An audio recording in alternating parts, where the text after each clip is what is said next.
자리에 편히 앉아 주시기 바랍니다.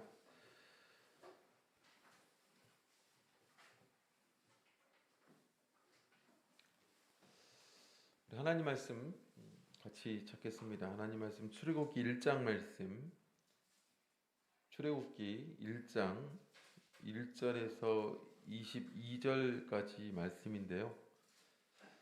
내용을 이렇게 이해하기 위해서 우리 천천히 같이 읽어보겠습니다. 출애굽기 1장 1절에서 22절까지 말씀, 1장이죠. 천천히 같이 읽겠습니다. 시작. 야곱과 함께 각기 권속을 드리고 애굽에 이른 이스라엘 아들들의 이름은 이러하니라. 르우벤과 시므온과 레위와 유다와 이사갈과 스불론과 베냐민과 단과 납달리와 갓과 아세리요. 이미 애굽에 있는 요셉까지 야곱의 혈속이 모두 70인이었더라. 요셉과 그의 모든 형제와 그 시내 사람은 다 죽었고 이스라엘 자손은 생육이 충다하고 번식하고 창성하고 심히 강대하여 온 땅에 가득하게 되었더라. 요셉을 알지 못하는 새 왕이 일어나서 애굽을 다스리더니 그가 그 신민에게 이르되 이 백성 이스라엘 자손이 우리보다 많고 강하도다. 자, 우리가 그들에게 대하여 지혜롭게 하자. 두렵건대 그들이 더 많게 되면 전쟁이 일어날 때에 우리 대적과 합하여 우리와 싸우고 이 땅에서 갈까 하노라 하고 감독들을 그들 위에 세우고 그들에게 버거운 짐을 지워 괴롭게 하여 그들로 바로를 위하여 국고성을 비돔과 라암셋을 건축하게 하니라. 그러나 학대를 받을수록 더욱 번식하고 창성하니 애굽 사람이 이스라엘 자손을 인하여 근심하여 이스라엘 자손의 역사를 엄하게 하여 고욕으로 그들의 생활을 괴롭게 하니 곧 흙 이기기와 벽돌 굽기와 농사의 여러 가지 일이라. 그 시키는 역사가 다 엄하였더라. 애굽 왕이 히브리 산파 십부라라 하는 자와 부하라 하는 자에게 일러 가로되 너희는 히브리 여인을 위하여 조산할 때에 살펴서 남자여든 죽이고 여자여든 그는 살게 두라. 그러나 산파들이 하나님을 두려워하여 애굽 왕의 명을 어기고 남자를 살린지라. 애굽 왕이 산파를 불러서 그들에게 이르되 너희가 어찌 이같이 하여 남자를 살렸느냐. 산파가 바로에게 대답하되 히브리 여인은 애굽 여인과 같지 아니하고 건장하여 산파가 그들에게 이르기 전에 해산하였더이다 하매 하나님이 그 산파들에게 은혜를 베푸시니라. 백성은 생육이 번성하고 심히 강대하며 산파는 하나님을 경외하였으므로 하나님이 그들의 집을 왕성케 하신지라. 그러므로 바로가 그 모든 신민에게 명하여 가로되 남자가 나거든 너희는 그를 하수에 던지고 여자여든 살리라 하였더라. 아멘. 오늘 읽는 내용을 근거로 해서 우리를 향한 하나님의 관심이라 제목 가지고 하나님 말씀 증거하겠습니다. 안식일을 사모하고 또 하나님을 사모함을 통해서 이 자리에 나오신 모든 성도님들, 하나님을 통해 주시는 이 하나님 말씀을 우리 마음 가운데 심겨져서 이 말씀이 힘이 되고 능력이 되어 세상 가운데서도 하나님과 동행하며 살아갈 수 있는 저와 여러분 되시기를 간절히 원합니다. 우리는 사랑하면 관심을 가지게 된다라고 이렇게 이야기를 합니다. 우리가 세상을 살다 보면 이런 일이 많죠. 그러니까 살다 보면 때로는 관심이 가게 되고 관심이 깊어질수록 그것을 사랑하게 되고 그걸 사랑하게 되면 더욱더 그것을 통해서 열심히 하고 싶은 것, 그것이 우리의 일이 되기도 하고 때로는 우리의 삶에서 우리가 붙잡는 많은 것이 되기도 합니다. 때로는 운동선수가 되는 과정이 또 그러하겠죠. 어릴 때 무엇에 관심이 생기고 그것을 깊이 하다 보니 그걸 사랑하게 되고 그것이 때로는 직업이 되는, 그게 제일 좋은 직업인 것 같습니다. 그래서 성경에서 우리가 좀 바람직한 직업관 한다면 내가 어떤 분야에 관심이 생기면 그 관심을 가지게 되면 당연히 깊어지게 되고 깊어지게 되면 사랑하게 되고, 사랑하는 그 일을 내 직업으로 삼게 되면 그것처럼 아름다운 일이 없죠. 그래서 이렇게 직업을 가지게 되기도 하는데, 그 시작은 어쨌든 우리의 관심입니다. 관심을 두게 되면 어쨌든 그것을 사랑하게 되는 것, 그것 아니겠습니까? 부모는 어디에다가 관심을 두느냐? 우리 자녀에게 관심을 두게 되어 있죠. 혹이라도 이렇게 되나 저렇게 되나 늘 자녀를 바라보면서 관심을 가지게 되고, 그 관심 있는 곳에 더 마음이 쓰이게 되고, 또 그 행동 또한 그 관심 있는 곳에 쏟게 되는 것이 너무나 당연하게 됩니다. 그래서 관심이라는 것은 참으로 중요합니다. 우리의 관심이 어디 있는가? 정말 중요한 것이죠. 그래서 그리스도인에게 있어서 관심, 이건 오후에 좀 살펴보는 시간을 좀 가지도록 하겠고요. 오늘 이 시간에는 하나님께서 가지신 관심이 뭐냐? 하나님은 어디에 관심을 두고 사느냐? 우리가 어디에 관심을 둬야 되는가에 대해서는 오후에 또 살펴보는 시간을 가지도록 하고, 오전에 우리는 어디에, 하나님께서 우리에게 어디에 관심을 두느냐? 하나님의 관심은 어디에 있느냐? 사실은 우리밖에 없습니다. 하나님 관심은 우리에게 있죠. 하나님의 관심의 중심에는 우리가 서 있습니다.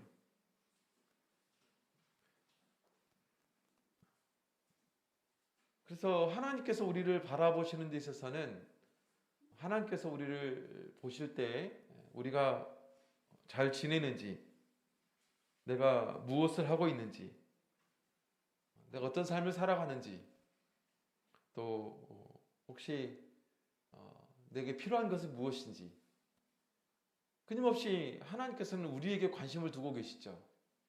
물론 우리는 많은 부분에서 하나님께 대한 관심보단 나에 대한 관심이 참 크죠. 내가 어떻게 되기를 바라고 어떻게 되기를 원하고. 근데 우리 하나님께서는 우리에게 전 관심을 두고 있다는 사실을 우리는 기억해야 됩니다. 오늘 여기 있는 내용을 보면, 출애굽기 1장에 보면 이스라엘 백성들이 출애굽할 수밖에 없는 배경에 대해서 말씀해 주고 있습니다. 하나님께서는 이스라엘에게 온통 관심이 쏠려 있죠. 그래서 이스라엘 자손들이 야곱의 자손들이 70명이 들어갔는데 온 땅에 가득하게 되었다. 우리 7절에 보면 기록되어 있죠. 7절을 다시 한번 읽어보면, 이스라엘 자손은 생육이 중다하고 번식하고 창성하고 심히 강대하여 온 땅에 가득하게 되었다. 가득하게 되었다. 사실 이것은 곧 이스라엘 백성들이 출애굽할 때가 되었다라는 것을 말해주기도 합니다. 하나님께서 애굽이라는 나라를 사실은 그런 용도로 사용하셨죠.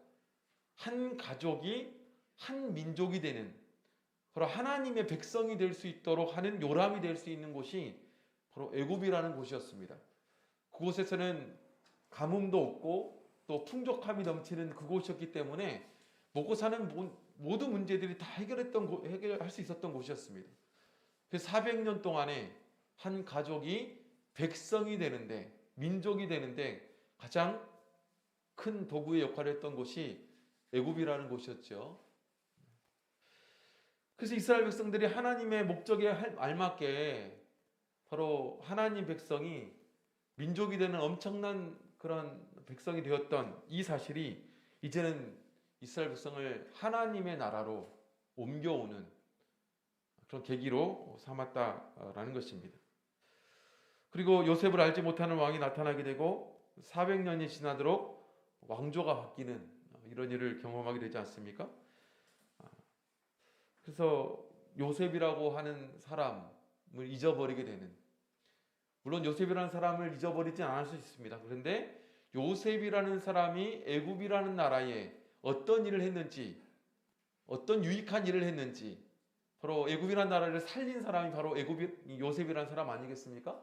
그런데 그런 모든 유익은 다 사라져 버렸습니다. 그런 것들을 기억하는 것은 다 사라져 버리고, 지금 현재 이스라엘 백성들의 중다한 엄청난 이 수의 사람들이 나중에 만약 우리나라에 반감을 가지게 되면 그 사람들이 우리나라에 어떤 해를 끼칠 것인가에 대한 걱정만 있어요. 그들의 조상이었던 요셉이라는 사람이 우리나라에 어떤 유익을 끼쳤는가는 뒤로 하고 지금 남아져 있는 이 엄청난 사람들, 이 엄청난 장전들이 만약에 우리의 적이 돼버리면 어떻게 될 것인가? 그래서 바로가 어떻게 합니까? 바로 그 남자들을 죽이는 일에 힘을 쏟게 되는 것이죠. 그래서 왜 여자는 죽이지 않고 남자는 다 죽이게 했는가? 남자가 이제 적이 돼버리면 여자는 이제 당시에는 어떤 군인으로서의 역할을 하지 못했기 때문에 그들에게 적이 되는 것은 남자가 이제 중요한 거죠. 그래서 남자만 다 사라지게 되면 남자가 사라지게 되면 우리가 여기 있는 노동력만 착취할 수 있는 그런 상태가 되니까 이제 바로라는 사람이 그렇게 한 것입니다. 그래서 바로가 나름대로의 수를 써가지고 이스라엘 백성들을 괴롭게 합니다. 또한 이 이스라엘 백성들을 괴롭게 한다는 것은 즉 하나님 백성을 괴롭게 한다는 것은 곧 또 무엇이냐? 이제 출애굽할 때가 됐다라는 것을 또 말해주는 것이기도 하죠. 만약에 이스라엘 백성들을 바로가 괴롭게 하지 않았다면 이스라엘 백성들은 그곳을 떠나고 싶어 했을까요? 그러지 않았을 것입니다.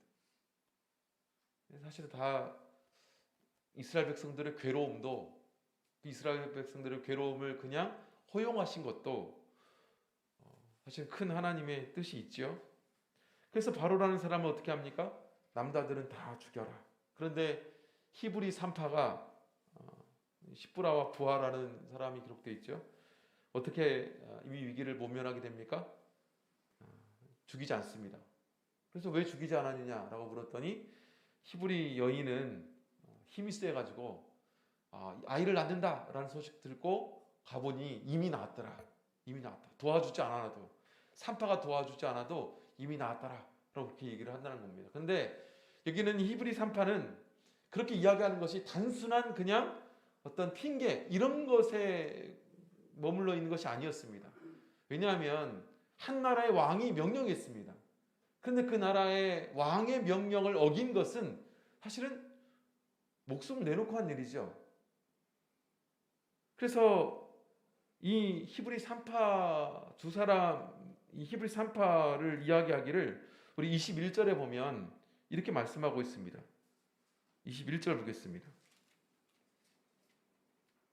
같이 읽겠습니다. 시작. 산파는 하나님을 경외하였으므로 하나님이 그들의 집을 왕성케 하신지라. 그러니까 히브리 산파 이 두 사람이 왜 그런 일을 했는지, 왜 그렇게 말했는지, 왜 죽이지 못했는지에 대한 이유를 말해주고 있죠. 그들은 단순하게 그냥 생명이 소중하니까 라는 생각으로 하지 않았습니다. 바로 그 뒤에 있는 하나님을 바라보는 사람들이었다는 것이죠. 하나님을 두려워하는 사람들이었다는 거예요. 믿음이라는 건 사실 그렇습니다. 바로의 명령, 바로가 위협하는 그 위협을 두려워하는 것이 아니라 하나님을 두려워했다는 것이죠. 경외라는 말 안에는 그 두려움이 들어가 있지 않습니까? 그래서 이 히브리 산파가 가진 믿음, 이것을 믿음이라고 말하는 것이고, 그럼을 통해서 하나님의 역사는 무엇입니까? 그들과 그들의 집을 왕성케 해주었다. 그들의 집을 보살펴 주었다는 거예요. 그래서 이런 믿음을 통해서 이스라엘 민족을 하나님 보여주신 것입니다. 그래서 때로는 한 사람의 믿음이 민족을 살리기도 해요. 그렇죠? 여기는 히브리 산파가 그랬다는 것입니다. 그래서 하나님께서는요, 이런 모든 일에 하나님의 관심이 있는 것이죠. 그래서 이스라엘 백성들을 이 히브리 산파의 믿음을 사용하셔서 그들을 지키시고 보호하셨습니다. 그리고 이것을 기점으로 해서 이스라엘 백성들이 하나님께 매달릴 수밖에 없는, 이제는 더 이상 이 애굽이란 나라에 먹고 사는 문제가 다 해결이 되고 편안하지만 그럼에도 불구하고 이것을 떠날 수밖에 없는 그들의 소망을 그들 마음 가운데 심어주게 돼요. 그래서 결국에 그들 떠나고자 하는 마음을 가지게 되죠. 그러면 이 내용을 통해서 우리가 좀 생각해 볼 내용이 있는데 무엇이냐? 바로 하나님이 가지신 관심입니다. 왜 애굽이라는 나라, 그리고 여기 있는 이 산파들, 이런 것들을 이용해서 왜 하나님께서는 이 이스라엘 백성들을 바로 출애굽시키고자 하셨는가? 바로 하나님께서 가지신 관심이 있다는 것입니다. 그 관심에 대해서 우리가 좀 생각해보는 시간을 가져왔으면 좋겠습니다. 아까 얘기했던 것처럼 하나님께서는 우리에게 큰 관심이 있죠. 마치 하나님의 관심에 대해서 성경은 뭐라 말씀해주고 있냐면 바로 마치 부모가 자기 젖먹이는 자식을 바라봄에 관심을 갖는 것처럼 우리 하나님은 우리에게 관심이 있다. 절대로 우리를 잊지 않으신다 라고 말씀해주고 있습니다. 그래서 이사야서에 보면 이사야서 49장 15절 16절에 보면 바로 그런 젖먹는 자식을 부모가 잊지 않은 것처럼 나는 절대로 너희를 잊지 아니한다. 심지어 부모는 때로는 인간의 연약함을 통해서 자녀를 잊을 수도 있지만 나는 절대로 너희를 잊지 아니한다. 그래서 어느 정도로 잊지 아니하냐? 바로 너희들은 내 손바닥에 너희를 기록했다는 거예요. 너희를 기록했다는 거예요. 그리고 너희가 바로 성전 앞에서 기도하는 그 기도, 그걸 잊지 않았다는 겁니다. 너희의 성벽이 항상 내 앞에 있다. 이렇게 얘기를 합니다. 너희의 성벽이 항상 내 앞에 있다는 건 무엇입니까? 이 성벽은 뭐예요? 바로 하나님 앞에 기도하는 그 기도를 이야기해주고 있는 거예요. 그게 내 앞에 있다는 거예요. 마치 너희가 항상 울면은 응답할 수밖에 없는 그 관심이 누구한테 있느냐? 하나님께 있다는 겁니다. 내가 손바닥에 기록해놓고 하나하나 너를 잊지 않기 위해서 기억하고 있다. 그거에 무엇입니까? 하나님의 관심이에요. 가끔 우리가 여기 있는 이 이스라엘 백성처럼 바로 왕으로부터 괴로움을 당할 때, 때로는 세상으로부터 괴로움을 당할 때 우리가 신앙을 가지고 있기 때문에 더더욱더 우리 마음 가운데 생기는 불평이 생깁니다. 하나님 나한테 관심이 있는가? 나의 부르짖음에 관심이 있는가? 나의 목소리에 관심이 있는가? 내 이 슬픈 마음에 관심이 있는가? 나의 괴로움에 관심이 있는가? 하나님께서 나에게 관심이 있는가에 대한 그런 의문을 품기도 한다라는 것입니다. 근데 이 말씀을 우리에게 주신 것은 아니라는 거예요. 분명한 것은 하나님께서 우리에게 큰 관심을 두고 계시다. 이것을 잊지 않는 것만으로도 우리가 얼마나 큰 위로가 되는지 모릅니다. 그렇다면 하나님께서는 어디에 관심을 두셔, 어디에 근거를 두어 우리에게 관심을 두고 계실까요? 먼저 첫 번째는요, 하나님께서는 전에 하신 약속에 근거를 두어 우리에게 관심을 두십니다. 전에 하신 약속에 근거를 두어 우리에게 관심을 두신다라는 것입니다. 아까 읽었던 출애굽기 1장 5절에서 7절에 보면 야곱의 식구들이 70명이 애굽에 들어갔는데 바로 400년이 지나서 그 인원이 바로 나중에 보면 200만의 인구가 되는 것을 보게 됩니다. 400년 동안 200만이 되는 것은 엄청난 기적입니다. 70명이 200만이 된다. 사실은 엄청난 생육의 축복이 있지 않으면 불가능한 숫자라고 얘기를 하죠. 그래서 하나님께서는 이 400년 동안 이스라엘 백성들이 바로 애굽이란 타지에서 그들이 잘 살 수 있도록 그들을 보호해 주셨다는 것을 사실은 알 수가 있는데, 이 내용에 대해서 이미 성경은 이미 하나님께서는 이스라엘 백성들에게 또 이스라엘 백성들의 조상되었던 아브라함에게 약속해 주십니다. 창세기 15장 보겠습니다. 창세기 15장 13절에서 14절 보겠습니다.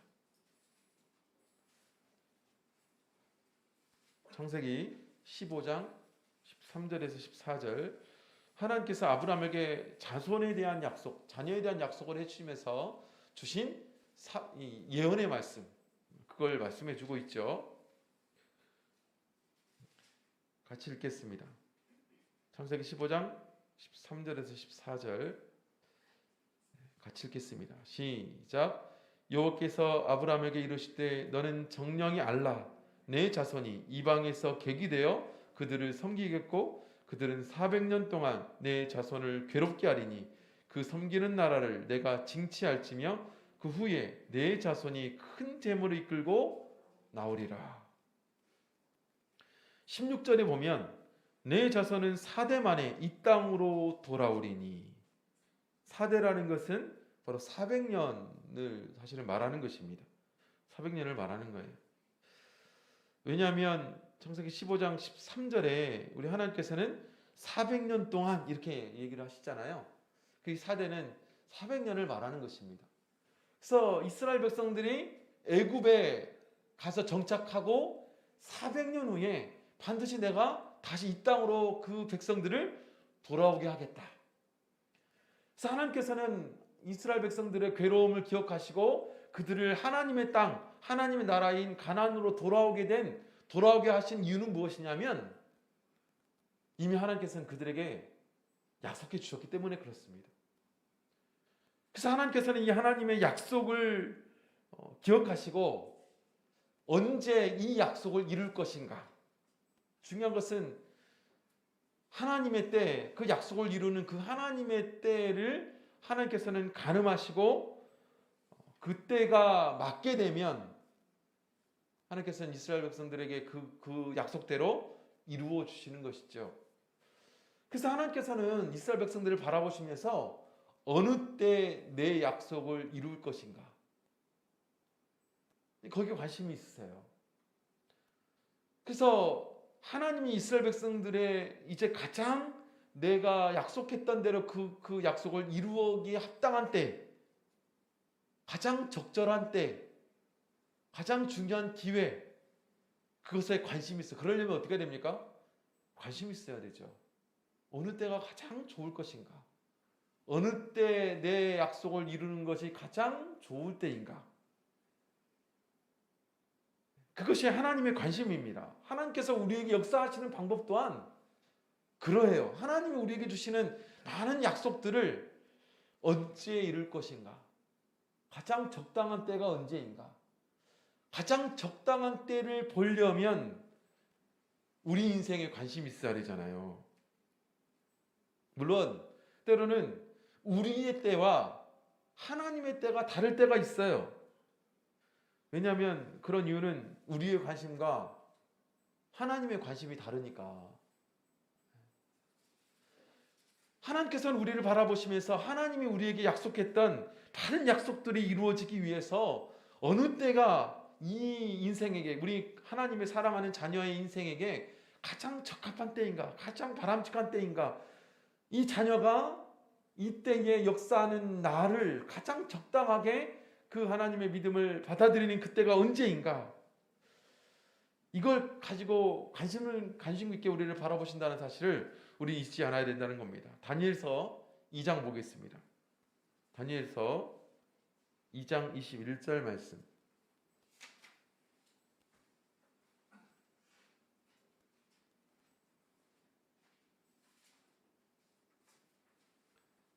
다니엘서 2장 21절 같이 읽겠습니다.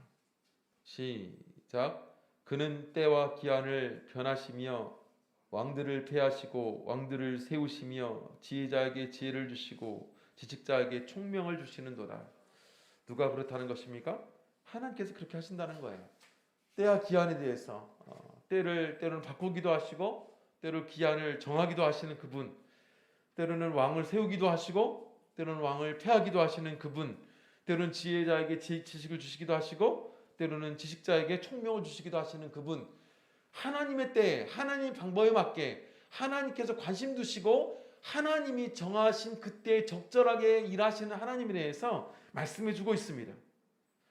그래서 하나님께서는 우리에게 역사하실 때도 역시 마찬가지라는 것입니다. 하나님 우리에게 관심이 있으세요. 그 관심을 베풀 때, 그 관심을 가지고 일하시는 때, 그 관심을 가지고 역사하시는 때는 무엇입니까? 하나님이 정하신, 하나님이 약속하신 그 약속의 근거에서 하나님은 우리에게 그 하나님의 관심에 합당하게 역사를 하신다. 그러면 우리는 어디에 관심이 있어야 되느냐? 그 하나님의 관심에 우리는 또 관심을 가지셔야 됩니다. 네. 그래서 지혜로운 회사원은 상급자가 어디에 관심을 두는가에 대해서 관심을 가져야 되잖아요. 사장이 어디에 관심을 두는가에 대해서 관심을 가져야 되잖아요. 물론 그 사장이 바로 그 회사를 꾸려나가는 데 있어서 관심이 있고 또 꾸려나가는 방법에 대해서 관심이 있고 어느까지 이 회사를 운영할 것인가에 대해 관심이 있는 존재에 한해서는 그 사원은 어떻습니까? 그 사장이 혹은 상급자가 어떤 관심을 가지고 나아가는 거 있는가에 대해서 관심을 가져야 되잖아요. 하나님께서 우리 인생을 주관하시고 우리 인생에 이 하나님 말씀대로 이루기를 원하시는 분이라는 것을 우리가 믿는다면 우리 하나님께 대한 관심이 있어야 됩니다. 내 인생에 하나님이 어떻게 되기를 내 인생을 원하시는지에 대해서 관심이 있어야 되죠.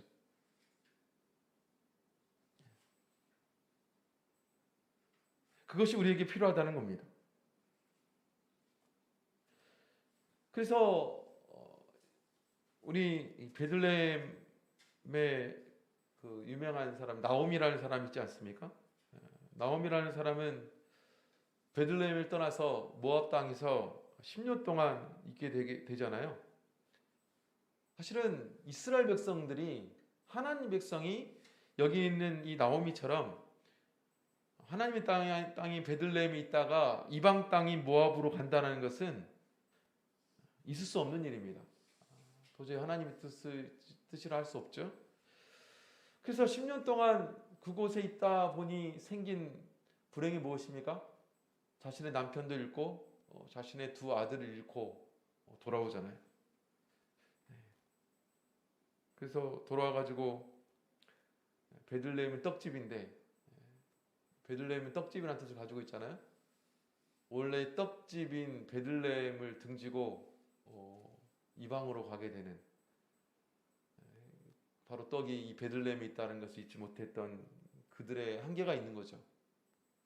그래서 돌아와가지고 얼마나 괴롭습니까?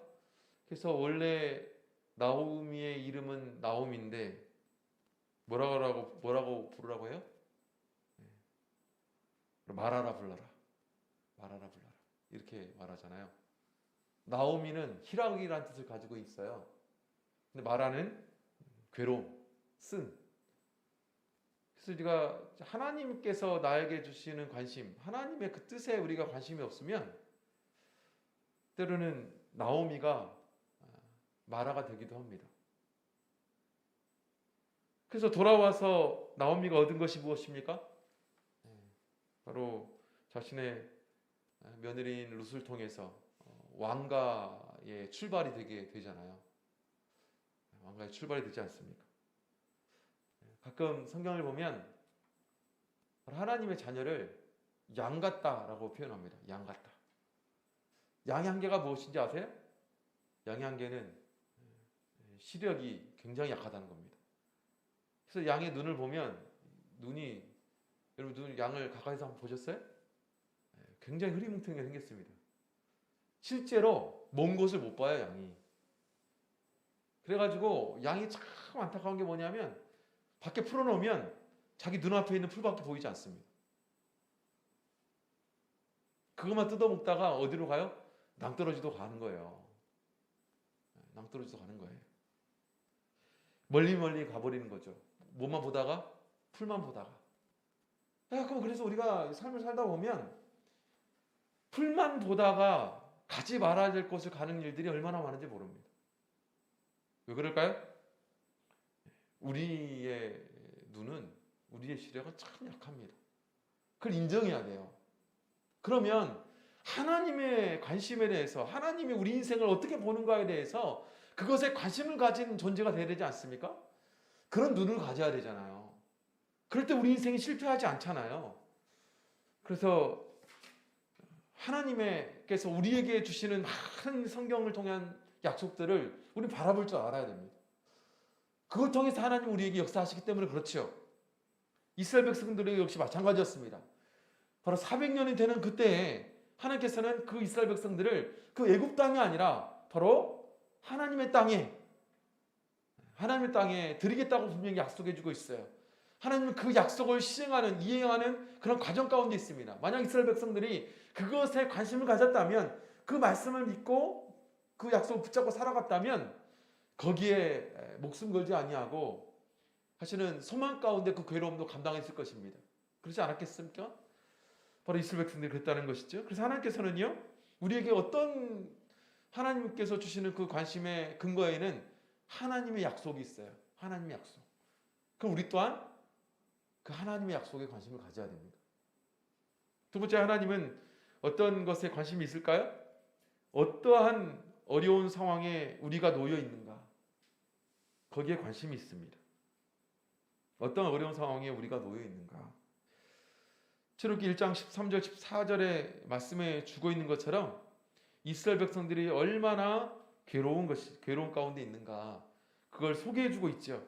왜 이스라엘 백성들이 괴롭게 되었는가, 그 원인, 즉 8절에 보면 요셉을 알지 못하는 새 왕이 일어남을 통해서 이스라엘 백성들이 괴로움을 당하게 되었고, 또 어떤 괴로움을 당하게 됐는가. 14절 이하에 보면 바로 벽돌 굽는 그런 일들, 노동력을 통해서 도저히 감당할 수 없는 노동 착취를 바로가 하고 있다는 것에 대해서 기술해 놓고 있습니다. 굉장히 자세하게 기술해 놓고 있죠. 이렇게 자세하게 기술해 놓고 있는 이유는 무엇입니까? 바로 하나님께서 이스라엘 백성들이 왜, 어떤 원인으로 그들이 괴롭고 어떤 괴로움의 일을 당하고 있고 어떤 심정으로 그것을 감당하고 있는지에 대해서 하나님 아신다는 겁니다. 아신다는 거예요.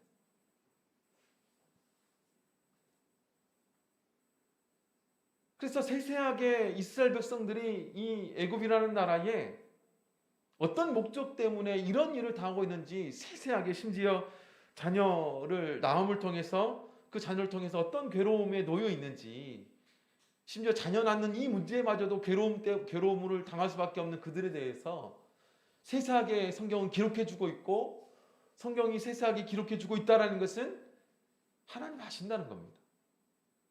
아신다는 거예요.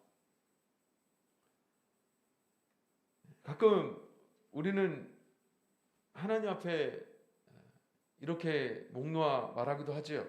하나님은 나를 버리셨나 봐. 그래서 하나님은, 우리가 초등학교 운동장에 가면 그 운동회 때 어떻게 합니까? 부모의 관심이 어디에 있어요? 우리 자녀가 어떻게 달리기를 하는지, 혹시 넘어지지는 않는지, 즐거워는 하는지, 재밌어는 하는지, 끊임없이 그 부모가 운동장에 가면 자녀를 바라보면서 그런 눈으로 보잖아요. 아직도 기억나는 건 우리 한 형제의 군대 이야기가 생각이 나는데요. 우리 현진이가 군대를 간다고 하니까, 현진이가 다음 주 화요일 날 군대를 간다고 합니다. 제가 한 형제가 이제 군대 가서 훈련소에 가면, 논산 훈련소에 가면 퇴소식을 하잖아요. 그때마다 부모님을 초대를 하지 않습니까? 그래서 저도 같이 그 부모님과 함께 갔는데 한 600명, 700명 쫙 이렇게 군이 똑같은 옷을 입고 똑같은 그 계급장을 가지고 똑같이 모자 쓰고 쫙 서 있으니까, 그때 여름이었는데 다 새까맣 거 아니에요. 새까맣게 다 서 있는데 전 누가 누군지 모르겠더라고요.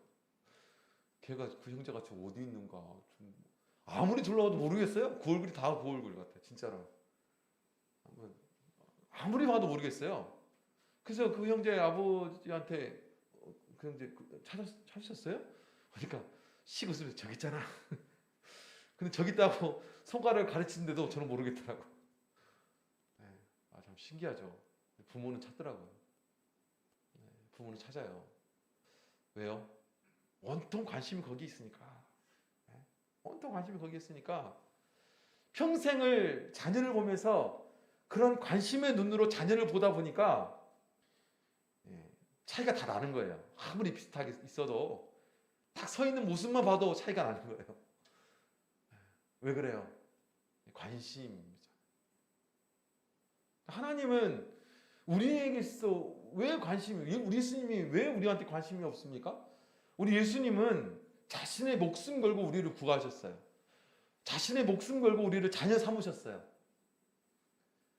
우리 하나님은 우리를 흙으로 빚으셨다고 말해요. 빚으셨다. 빚으셨다는 것은 자신의 손을 써서 만들었다는 거예요. 빚으셨다고 말씀해 주고 있어요.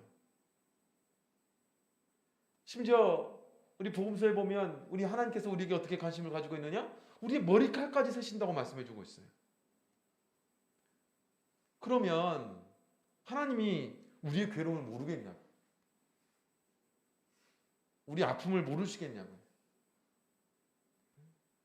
그 아픔의 원인이 어디서부터 시작됐고 어떤 마음으로 그걸 감당하고 있고 그 마음 가운데 생기는 슬픔과 고통과 아픔이 어느 지경에까지 이르렀는지 하나님 왜 모르시겠냐고. 히브리서 12장 5절 6절에 보면 인간이 당하는 괴로움에 대해서 이렇게 말씀하고 있습니다.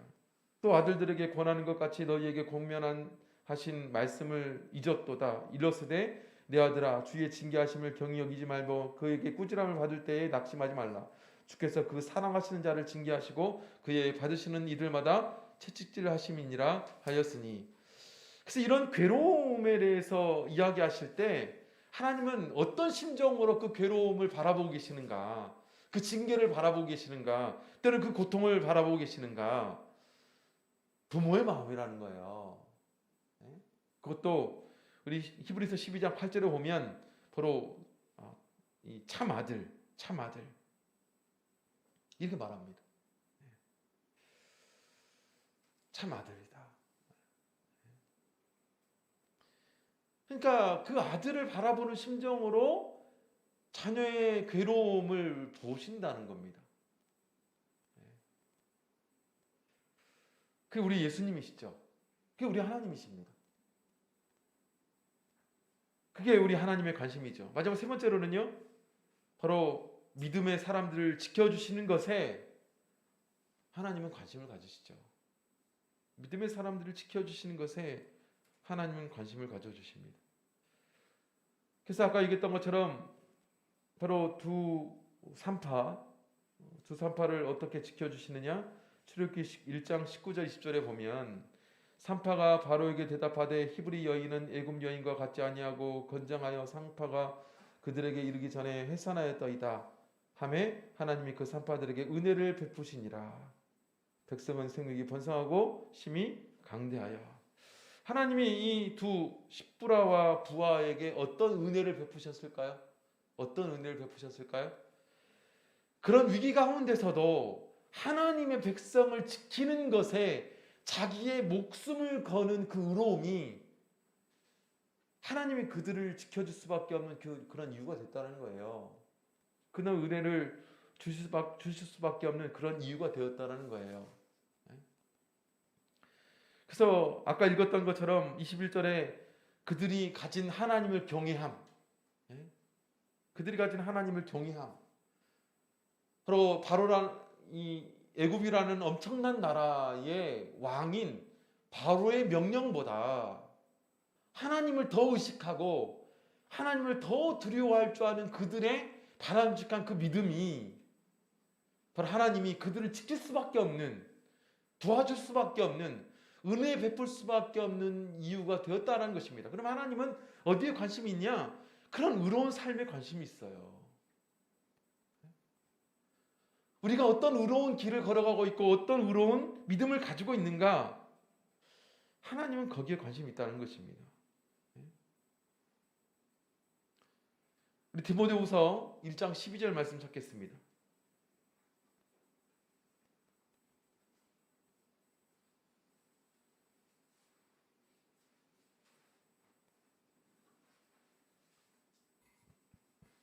디모데후서 1장 12절 말씀.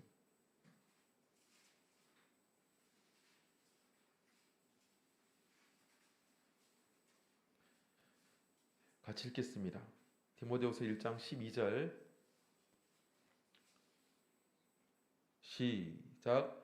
이를 인하여 내가 또 이 고난을 받되 부끄러워하지 아니함은 나의 의뢰한 자를 내가 알고 또한 나의 의탁한 것을 그날까지 저가 능히 지키실 줄을 확신함이니라.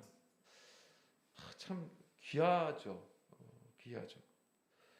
이를 인하여 내가 또 이 고난을 받되, 우리가 고난을 받습니다.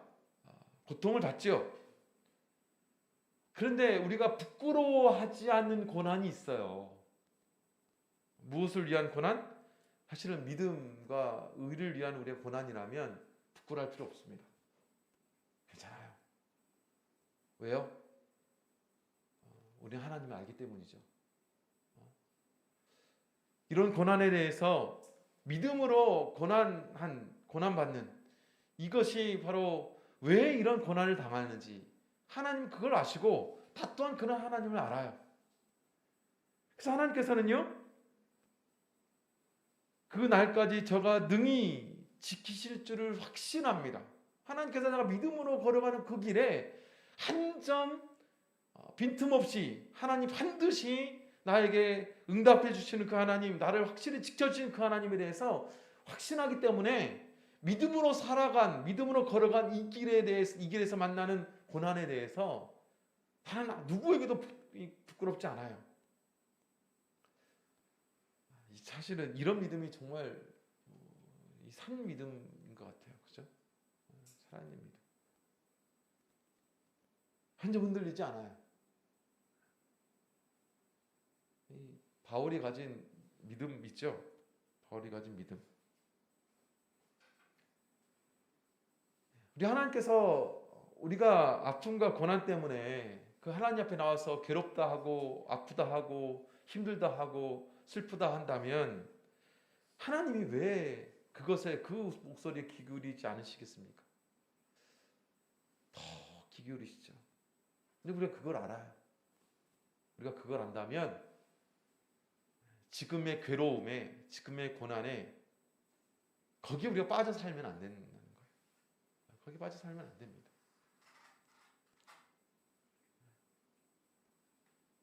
하나님께서는 그런 가운데 하나님을 의탁할 줄 아는 나, 믿음의 길을 걸어갈 줄 아는 나, 그런 나를 반드시 지켜주신 것을 나는 믿고 알기 때문에 우리는 그런 일을 만남에도 절대로 부끄러워하지 않냐고 그 길을 묵묵하게 걸어갈 수가 있다. 걸어갈 수가 있다. 믿음의 사람은 바로 그런 삶입니다. 하나님 반드시 그 믿음의 사람들을 절대로 그냥 내버려 두시지 않으세요. 그런 믿음의 사람을 절대적으로 붙들어 주시고 그 믿음의 사람의 괴로움과 믿음의 사람의 아픔과 믿음의 사람의 그 인생에 절대적인 관심을 가지고 그를 지켜주시고 도와주시는 일에 발벗고 나서시는 분이라는 것을 잊지 마시기 바랍니다. 여기 있는 이 출애굽기 1장에 있는 말씀을 통해서 하나님께서 우리에게 주시고자 하는 메시지가 있어요. 너희는 세상에 많은 것에 관심을 두고 살아가지만 나는 너희한테 관심이 있어. 하나님의 모든 관심이 우리에게 쏠렸어요. 우리 인생에 쏠려 있습니다. 어딜 가든 그걸 잊지 마시기 바랍니다. 현재이가 군대 가도 하나님의 관심에는 군대에서 그것을 묵묵히 감당하는 현진이의 믿음 가운데 관심이 있는 거죠. 성도 한 분 한 분들이 가 있는 모든 곳에 하나님의 관심이 있어요. 모쪼록 이 하나님의 관심을 잊지 마시기 바랍니다. 그토록 해바라기처럼 하나님은 우리를 바라보고 계시는데 우리는 앞으로 어디를 바라보며 살아갈 것인가 다시 한번 생각하시면서 자식만 바라보고 살아가는 부모님, 그걸 아는 우리라면 우리가 그 부모님께 우리는 어떻게 하며 살아가야 되겠습니까? 마땅히 우리 최선을 다해서 부모를 공경하고 또 부모에게 최선을 다해서 부모를 위해서 살아가는 그 우리의 자세가 필요하지 않겠습니까? 하나님은 우리를 바라보시면서 해바라기처럼 우리를 바라보고 계시죠. 우리 또한 그 하나님의 관심을 우리가 안다면 더욱더 신앙의 길 가운데 그 관심에 합당하게 하나님을 사랑하고 또 하나님께서 기뻐하시는 일에 우리가 더욱더 힘을 낼 수 있는 저와 여러분 되시기를 간절히 원합니다.